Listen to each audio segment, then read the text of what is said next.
Well, I'd like to think I know quite a lot about Black history. I did a module in college about Black civil rights. So we looked at Barack Obama, Martin Luther King, Malcolm X, and it was very American-centred. I don't know an awful lot about Black history, to be honest. Just, I suppose, things that you know from school or things from TV. But since I've been working in this museum, I've looked at other people. I've looked at William Huffey, who was one of the leaders of the Chartist movement. Nobody knows about him in school. I think Martin Luther King and I'm trying to think of the name of the lady that sat on the bus. Was it Rosa? I think people like that, people actually stood up, made a stand. Really, they're important. I'm Rosa Parks. My story marks the first step towards civil rights.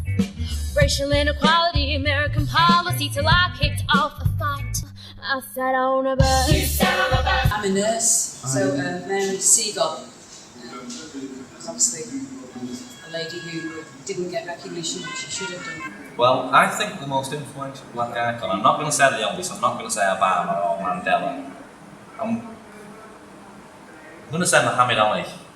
You might not agree with me, but I think he transcended the sport of boxing, and people saw him as a human being who was equal to his white counterparts. I think that they brought things to the forefront to be discussed, and I think they were very brave. I think what Black politicians and famous people have done is doubly fantastic, because not only have they excelled in a profession or a sport or a business that is hard to do, they've excelled when they've had a stigma attached to them, and that's the colour, something that they cannot change. I think it's awful, I think it's evil, racism, but I think we've got a long way to go before it's eradicated.